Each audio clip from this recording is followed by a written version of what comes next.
asalaamaaleykum ñu ngi leen nuyu di leen ziar yéen ñi suivre seen chaîne YouTube Reubeuss TV tey jeudi 9 avril 2020 li leen indiloon ci journal coronavirus bi li ci ëpp solo mooy fii ci Sénégal d'après le ministre Abdoulaye Diouf Sarr sur 199 personnes testées 6 ñoo ci positif 6 yëpp nag ay contacts suivis lañu maanaam ñoo xam ne ñu leen doon suivre di leen topp ba xam seen état de santé fu muy mujjee. am na tamit fukki nit yu ci tane ba dellu seen kër muy 10 personnes yu guéri loolu nag dafa yóbbu li mu Sénégal ci 250 personnes jamono ji ñu toll nii ñoo xam ne amoon nañu coronavirus bi 123 yi tane nañu ba dellu seen kër ñaar ñoo si ñàkkoon seen bakkan dañuy ñaan rek mu yem fa kenn ki mooy ku ñu évacué woon fu mu toll nag 124 personnes ñoo des nekk si sous traitement ñaan yàlla na yàlla bor bi fëgg seen bopp ba ñu jóg ba ñibbi seen kër te tamit cas yi yem fi loolu rek la ñuy ñaanal Sénégal. li ci des nag tey suñu reporter yi demaloon nañu fële ci mairie Dakar Plateau ànd ak Alioune Ndoye mu def premier sortem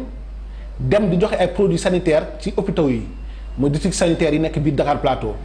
dañuy suivre suñu reportage bi suñu naataango nga def Aboubacar Sissoko. asalaamaaleykum wa rahmatullah cher internet YouTube de Reubeuss TV ñu ngi leen ñu di leen ziar bu wér a wér tey nag ñu ngi fii ci poste de santé bu Rafenel ku ko wax xam ni poste de santé bu nekk biir Dakar Plateau la. te nag lenn moo waral fii suñu teewaay mooy gis nañ maire bi nga xamante ne mooy maire de Dakar Plateau di Alioune Ndoye di def ay dons ak ay denrées alimentaires di ko yóbbu ci hôpitaux yi ñuy taxaw ko suñu benn yaay dañ koy laaj moom mooy kan ci hôpital bi fii ñu door a dugg ci waxtaan incha allah yaay boo ñu ngi lay nuyu di la ziar. maa ngi leen di delloo nuyoo. maa yaa ngi am jàmm bu baax. sant yàlla bu wér a wér. ndax mun nañ xam yow yaay kan fii si hôpital bi. man maay madame Sarr Fatou Diouf di infirmière chef de poste bi. yow yaay infirmière chef de poste bi ndax mun nga wax tuuti ci poste de santé bi avant ñuy gën a avancer. Bon, poste de santé,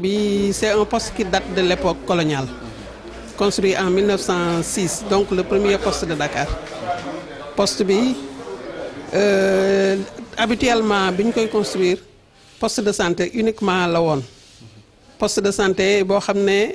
y a l'infirmier chef de poste et une sage-femme et des agents de santé communautaire. léegi ndax mën nañ ñëw tuuti ci li nga xamante ne maire mu ngi koy def instant bi ci hôpitaux yi nga xamante mu ngi koy joxe fii nii ak affaire coronavirus bi nga xamante moom lañ nekk nii maire daan na def li avant corona wala ak corona yi moo tax mu koy def wala. maire loxoom mësul jóg ci poste de santé lépp loo xam ne poste bi exprimé nañ ko comme besoin daf ci mës a taxaw jàppale poste yi taxawu leen en médicament taxawu leen ci beneen fànn sax bu weesu médicament loxoom mës a jóg parce que moom place bi mu jox santé ñun ñi nekk ci structure de santé yi xam nañ ko une place privilégiée la jox le volet santé dans sa politique sanitaire. maa ngi lay nuyu di la ziar. voilà maa ngi lay sant bon man maa ngi tudd Alassane Badji may chef de poste numéro 2 Sandial. papa la nga mën a wax ci histoire hôpital bi. bon histoire hôpital bi bon dispensaire bu yàgg la. il paraît que c'est vers 1914 qu'on l'a construit. vers 1914 parce que moi je fais des recherches mais dañu mën a kenn mënu maa joxe date exacte de la création du poste daal lu ñu ma waxoon dañu mën a sax ancienne gare ferroviaire la loolu ñu ma wax c'est après qu'on l'a transformé en poste de santé on dit tout le temps que c'est vers 1914 qu'il a été créé donc historiquement c'est ça parce que moi depuis 98 maa ngi fii maire yi fii jaar yëpp fii lañu ma fekk donc Alioune Ndoye chance la parce que lu mu def dans le cadre de la santé def bari na du poste santé rek mais surtout Dakar Plateau parce que boo jëlee carte communale qui prend le patient à hauteur de presque 100% parce que bu jël en charge un patient à hauteur de 80%. c'est comme si à 100% nga ko jël donc loolu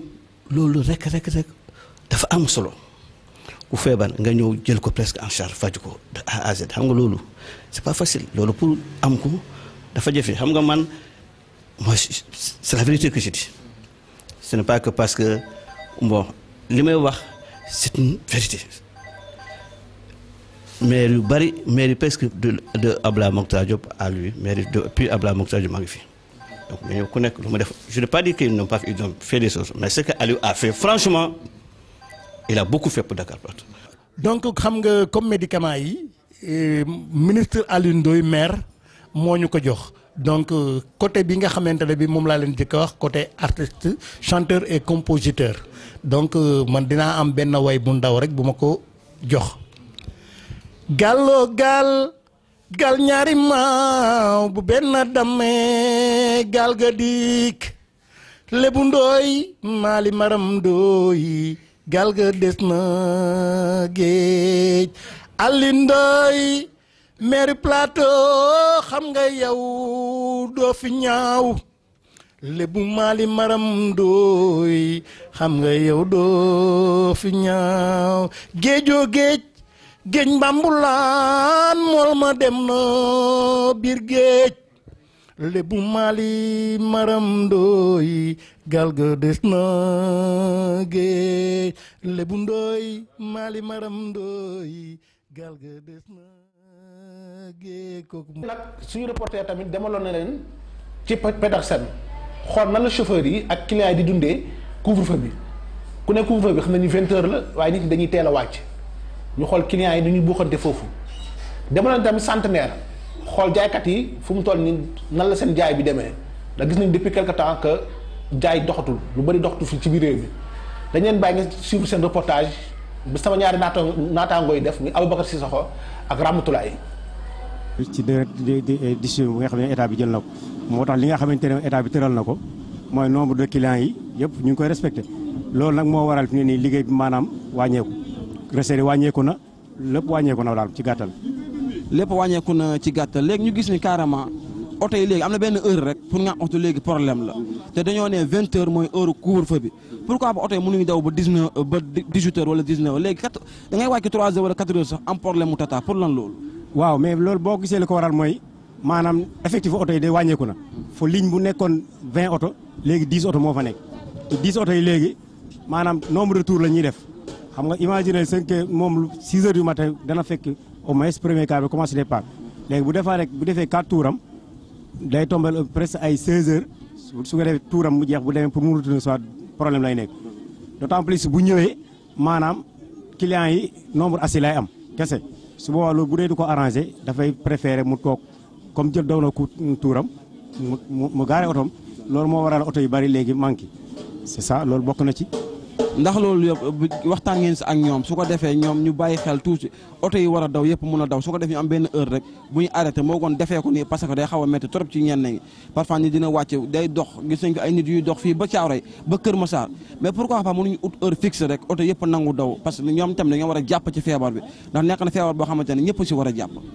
waaw loolu dëgg la pourtant jàpp nañ ci bu baax a baax parce que sacrifice la ñuy def li ñuy def transporter yi li ñuy def arrangé wul leen mais sacrifié la ñuy def xam ne aussi ay sénégalais lañ looloo tax ñuy forcer seen oto yi ñuy ñëw di liggéey si parce que da ngay gis oto boo xam ne da wàcc du sol sa gasoil loolu lépp maanaam ci li nga xamante ne feebar bi nga xamante ne ñun ñëpp dañ ci bokk nekk population bi nekk benn moo tax ñu ciy def mais. non taxi ni ñu koy liggéeyee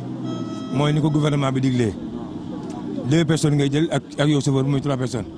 noonu la ko gouvernement bi diglee gouvernement bi aussi ni mu ko diglee xëy na ñoom ci seen jubluwaay moo gën population bi moo gën ci doomu aadama yi xëy na ñoom loolu lañ ci jublu moo baax na ak baaxul nag sama xam-xam eggu ci loolu bu baax a baax mais niñ doon liggéeyee bu njëkk ba ak ni ñuy liggéeyee léegi waxtaan wax dëgg ci lañ day wax gémmeñ day wax dëgg rek wala mu wax fen bokkul am na différence tuuti waaye nag différence bi nag demee bëriwul noonu parce que nañ doon liggéeyee di ndekki di añ di reer di nelaw ak yeew ak am jàmm ak yëpp ba léegi jàmm googu lañ am ba léegi di ndekki di añ di reer dara manqué wul dara ma amul lu ci manqué ci liggéey bi voilà. léegi ci loolu noonu paas yi tey ñaari nit yi ñooy paasu ñeent wala ba tey même paas bi la. paasu 2 personnes la ñuy jël 2 personnes bu 2 personnes bu ñu koy jël yow yaa waxtaan ñoom ba jubóo rek amul tarif temps laay demee temps la ñuy fay nga bàyyi ko fi wala nga jël ko tout ko waaw. ndax versement bi nga doon versé ba tey yéen a ngi koy versé ci fekk doon si am benn problème. am naa ci xam-xam mooy ñiy versé xaw ma ndax ñu ngi versé noonu am déedéem déet mais man versé wu ma kon xam nga damay wax sama bopp rek waaw man versé wu ma. léegi nag xëy na boo dajee keneen koo xam ne day weese moom dina la wax ni muy weesee nan la da koo wàññi wala li mu doon weese lay weesee am déetam déet. di leen ziar ci seen chaîne YouTube bu Reubeuss TV tey nag ñu ngi fii si bërëbu waa centenaire bi fas yéene waxtaan ak commerçant yi seen jënd mi ak seen jaay mi ak seen voyage bi nga xamante ne moom la ñuy def diggante fii ak Chine ñu dalal fii ki nga xamante ne nag moom kenn du ko présenté fii ci centenaire bi Modou na nga def. maa ngi sant yàlla Rama. yaa ngi ci jàmm. maa ngi ci jàmm alhamdulilah. Modou ak Covid 19 bi yow la ngay dundee li nga xamante ne moom ngeen di ñëw di jaay fii nii. fu mu toll nii métti na trop mais dañ koy sant yàlla parce que ndogal yàlla moo ñëw fii nii presque semaine bi lañ ubbi quoi da ngay ubbi fii ba ngoon pour nga jaay fii 50 000 kii astafurlah pour nga jaay fii 10 000 c'est problème la parfois da ngay toog 2 jours de soqeeku saa ne ñu ngi doon voyager commander ay bagages mënatoo dem mënatoo bouger métti na trop moom mais affaire bi yàlla na ko suñu borom jële fi.